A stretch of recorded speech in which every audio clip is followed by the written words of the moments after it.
Welcome to Season 4 of UX Banter, your portal to insightful conversations with design illuminaries.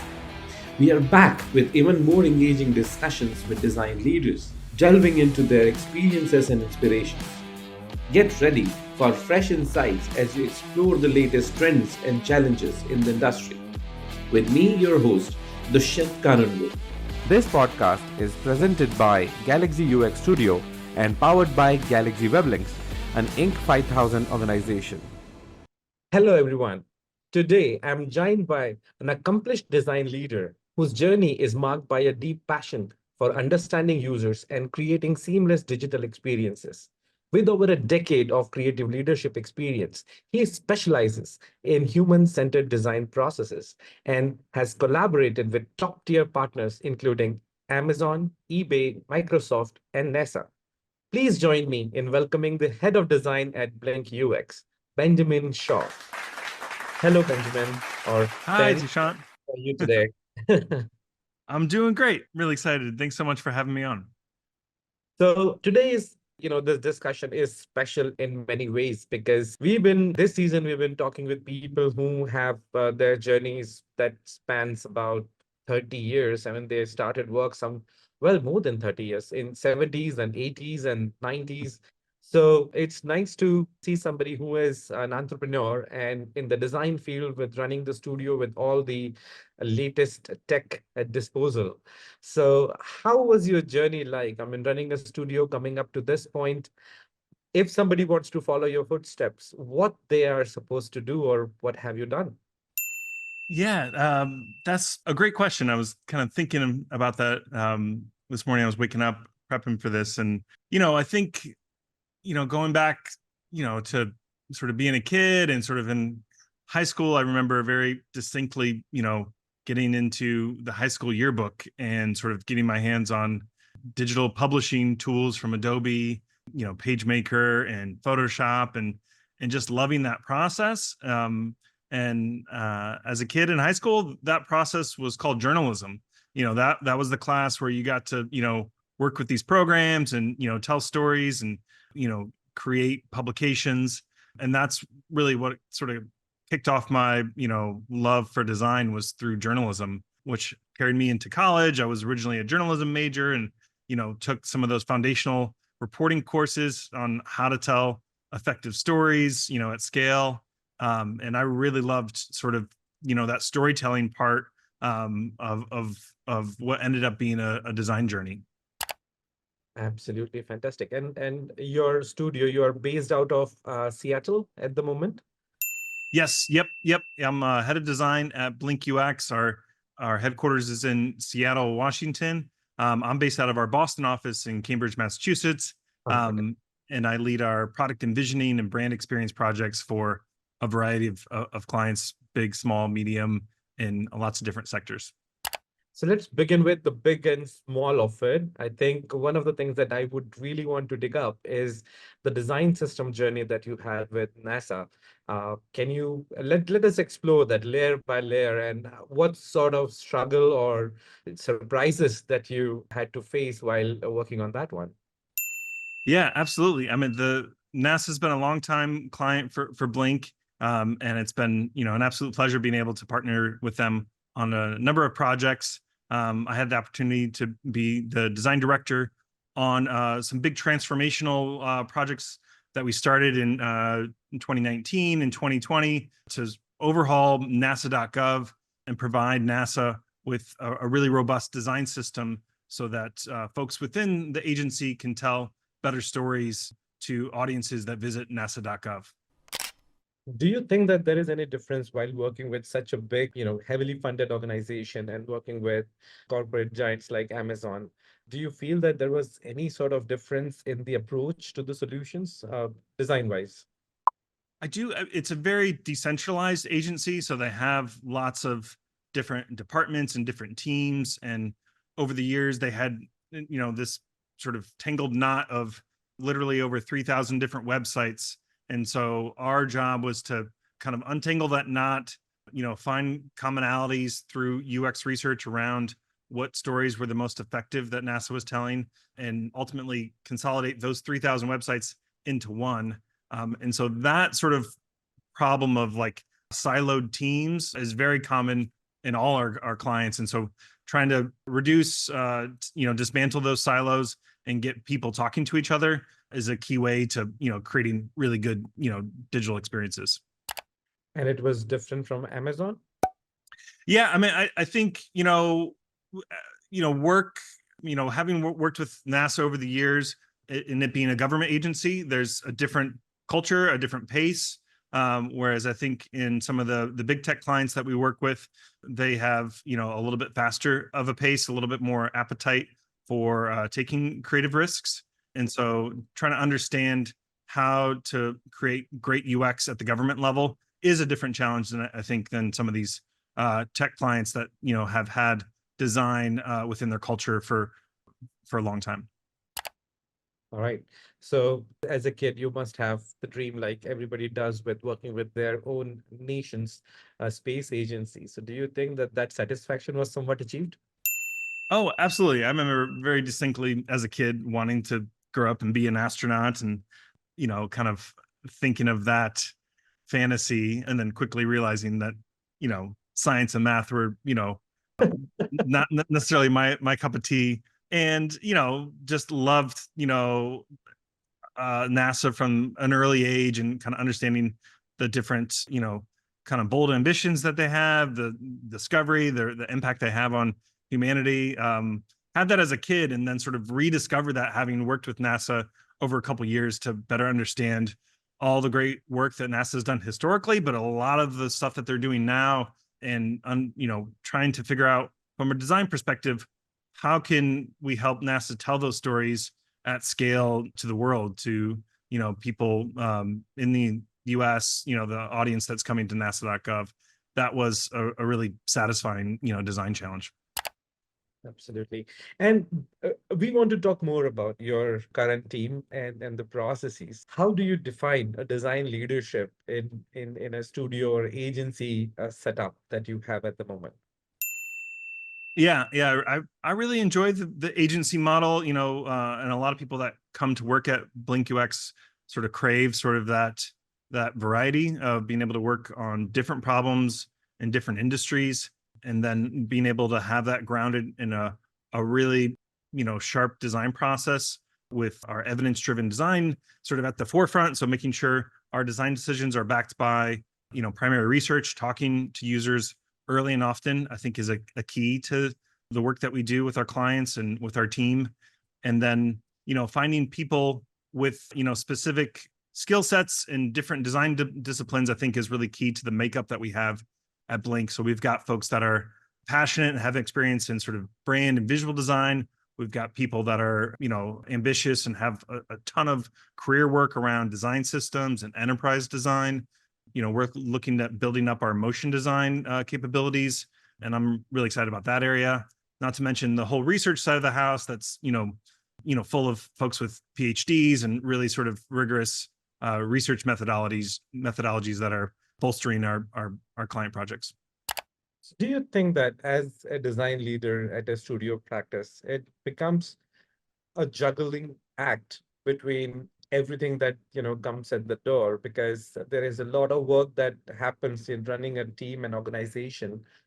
For everything, the UX skills become essential. I mean, if you are writing a blog or if you are posting something profound on social media, that everywhere other than accounting, I think every division at a UX practice requires the knowledge and the process. Do you think that affects the leadership focus from your point of view?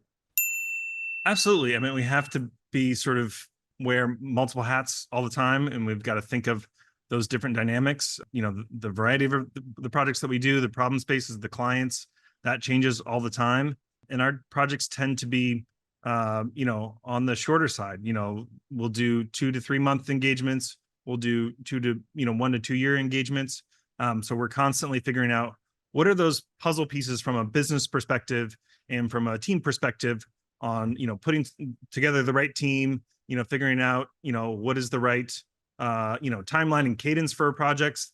So I do a lot of that in my work of leading projects, is figuring out that timeline, setting those milestones, communicating that with our design team, as well as communicating that with our client in various ways. So if I tell you what happens with me is right from screening profiles, taking interviews, finding the right people who can bridge the gaps that I'm facing at any given point, to training them with the processes that we follow at the organization, bringing to or introducing them to the clients, and then monitoring the progress and everything. Yep. So this is about managing the team, and then comes the client management. So even in the Yes. sales calls, you have to Yes. be, because you are the only person who can actually explain it, that what exactly is going to happen. And this goes down to a point when the review cycles and the feedbacks and case studies are managed. And then comes the part where you have to do the performance reviews, the appraisals, the holiday and the calendar scheduling and management. And that, I think it sometimes, some days it gets to me personally, but I'm getting better at it, I hope. Fingers crossed. It's yeah, there's a lot of things to juggle, and sort of time management is probably the biggest skill that I've kind of grown in over the last couple of years in my role as head of design. Figuring out how to sort of delegate certain tasks to folks, and empowering people on my team or sort of at the leadership level to figure out how we shape and mold our practices is I was reading this book called 10x is easier than 2x. yes. And one of the lessons in the book, or one of the takeaways, is that rather than being a leadership is about, rather than finding out how, finding who would be the right approach. That if you want to solve a problem, rather than figuring it out all by yourself, figure out that who would be the right person to give the solution. And I think it fits perfectly in the setting where you need multiple skill set and multiple hats while you're wearing and juggling. Absolutely. I mean, my job now, sort of in these last few years, is a people job. I'm in the design tools a little bit, but I'm mostly sort of, trying to develop, systems and scenarios and settings where my team can go and perform, their best work. They're the experts. They're the ones that have the skills and the process to really, make these things come to life. And my job is to put them in those positions, particularly to take creative risks, to leverage that, user-centered design process and come up with really creative solutions that, hopefully leapfrog the competition for our clients, that really unlock a lot of value in, the products, software and services that we work on. Cool. Before we proceed further with the serious discussions, I'll have my notebook ready and I'm going to ask you a few questions to know more about yourself. Terrific. Cool. So what superpower you wish you had? Superpower. I mean, just on the topic, just time management, I think I feel like I've gotten better at that. But like if I could have, next level time management, that would be good. I mean, in a more fun way, I've got two little kids, and we've been catching up on all the Star Wars movies, and just this lore of the Jedi and the Force. I feel like it's been really fun to, reconnect with that with my kids. And I'd love to, have the power of the Force in my day-to-day life. That sounds like it'd be very convenient. Books or movies? Books. Your favorite one? My favorite one. I don't, actually, I thought you might ask that question. So I did bring this one, Yuval Noah Harari. This is one of his latest ones, 21 Lessons for the 21st Century. He's the author of Sapiens and Homo Deus, like looking at the history of humanity as well as the future. And I love that stuff. I'm a big sort of nonfiction reader, and I love reading about sort of history, but also like, predictions on the future. I feel like that's, an interest of mine, also like, important for the type of design work I do. The food that you can actually whip up at, well, as in your thing that you cook. Not a terrible, great cook. My partner definitely plays that role in our relationship. She's quite talented in the kitchen. I can do, I can do breakfast. Like I'm pretty good at, eggs and bacon and toast, and I can run point for a good egg breakfast. All right. Your favorite snack? My favorite snack. I love pickles. Pickles are great. All, cucumber pickles, different pickles. That's a favorite of mine. Hmm. Put them in a sandwich, and that I can have actually, not the raw pickle. Okay. Sunrise or sunsets? I think I will go with sunsets. There's something nice about the end of the day. I do I do like the mornings and getting up and going, but I don't have time to look at the sunrise, the stuff to get done. Whereas the sunset feels like a nice conclusion, kind of moment. And your favorite holiday destination? Your holiday destination. I, just especially sort of now that we're over the hump around the pandemic and just travels been opening up in the last couple of years, I'm just really hungry to go to places I've never been before. I think there's just so many places across the world, and so I'm eager to take holidays to places. Eager to go to Spain. Never been to Japan. Those are two places that come to mind of on the list. But yeah, my favorite is to explore someplace I've never been. So Japan is on my list as well because I've heard that the way they have detailed everything that they do, even from the stones in a subway, they just meticulously put love in every design that they are actually providing. The overall experience, if you are a designer, you have to visit Japan, has been the mantra. I've been speaking with a lot of people, and that recommendation always remains on top. So I actually was saving money to go to 2020 Olympics. Oh, And really? yeah, I was actually saving money for like 3 years before the Olympic that I'm going to spend it there. And the pandemic just, nobody could travel, but the money was also needed at the same time. So it was, it's just equaled out. But it helped. And the money for Japan was used during the pandemic. So there we are. Okay, so coming back to the topic of design and the team and the North Star. So do you think that there is any secret for building a sustainable team and tracking the progress and building a North Star about how you jump into leadership and further on? Yeah, I think when it comes to sort of building the team and sort of putting them in positions, I think making sure that our team has like career growth plans, I think is really critical, and having those be focus on designers' career growth paired with sort of business objectives. And I get a lot of satisfaction out of sort of building those together with the team, making sure there's a healthy mix of folks with on projects. I think there's a big part of our practice that we're investing in around sort of designing for emotion and having that be a key part that we can bring to projects. So developing people's skills around brand design, motion design, actually copywriting, content strategy. I think is a huge part that is underserved in a lot of digital experiences. So we've been looking at sort of bolstering that part of the team as well. And then I think there's a whole host of new design skills that we need to learn and adopt as the market changes, particularly lately generative AI. How is that sort of a new tool in our tool belt as we look to stay on top of creating really interesting strategic solutions across these different industries. So I was reading through your website, blinkux.com, and on the website, you were talking about workshop ideas and how to conduct a UX workshop.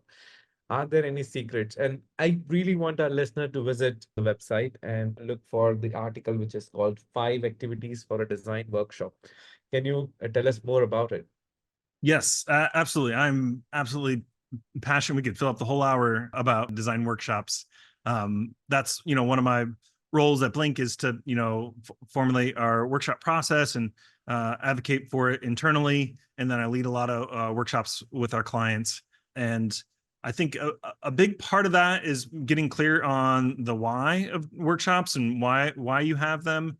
particularly at the beginning of the project, it's an opportunity to build, trust and form a bond, have a bit of camaraderie with the project team. So making sure your design activities are really set up for that as the end goal. Getting people talking, having them, take their guard down, kind of, positioning the activities to help us read between the lines and understand what the big ambitions and goals of the project are. And so we have a series of, design thinking activities. Some of it's what you would expect with post-it notes. Other ones we have experience continuums are really valuable. And then we do a lot of sort of, keywords and inspirational images activities, all sort of getting at this goal of kind of better understanding the problem space and getting people to talk about their domain expertise in a collaborative workshop. And how do you connect that with your consultancy Teach to Fish with these workshops? Yeah, I love that part of it too. As a consultant, part of our job is to deliver, a really great solution and a really clear strategy that's often paired with, a high fidelity prototype that kind of shows the future of this product. And then that's sort of what we would call the hard deliverables, but there's so much of the soft deliverables that I think our clients find so much value on. And so, through the course of the project, our clients will sort of take a journey on how to do user-centered design. So we often, kind of teach our clients how to run workshops, how to think about, progressing in a design project with, low, medium fidelity, designs and concepts and sketches. A big part of our work is design reviews in a critique culture. So being able to do that within a project and then having our clients understand, oh, like this is really great. This is really valuable. I could see, this cadence and process working for our internal teams. So that's sort of, the approach with the teach to fish mentality. I think overall UX requires, there was this designation that people were using about that UX evangelism and UX evangelist as the designation, and the term was quite coming in. So teaching UX or making awareness about it and spreading it and letting people know that these are small things that people often miss out on, and psychology plays a bigger part in how people understand the entire modality of that thought process is important. So with that, any advice you would give to the young followers or people who are starting off or looking into a studio practice? Yeah, absolutely. I've past few years I've been teaching a design course at Northeastern University here in Boston, and it's been really satisfying and great to like take some of the learnings I've had at Blink and figure out how to translate those to a foundational design course. And I get asked that question a lot from students, graduating students, mentees over the years. And I think that those soft skills are really important, especially if you want to go into the consulting design world, of being able to sort of figuring out how to communicate your ideas, how to, talk about strategic decisions wrapped in a concept or a metaphor. It's those stories that I think really help design, catch on within organizations and, become sticky. And so those soft skills I think are really important. Like you can have excellent craft and be able to, deliver really sharp, interaction, UX, visual design, but you need to pair that with, communication skills, those fundamental sort of psychology and people skills to figure out how those ideas can be adopted within organizations. Excellent advice. And with that, I would like to thank you, Ben, for gracing us with your presence and these wonderful words of the deep dive that we had with how your journey was with NASA and running a design studio and agency. I really enjoyed our conversation, and I hope all our listeners have had a brilliant time listening to our podcast. Awesome. Thank you so much, Sean. It's just really fun to hear your perspective as well. And just, I love being able to chat about this thing and called design. And yeah, really thankful to be part of the podcast. Thank you once again. And to all the listeners, I hope you had a wonderful time and enjoyed this conversation as much as I did. And stay tuned for our next episode. And I promise that UX Panther will continue to explore the world of design with one leader at a time. Thank you for listening.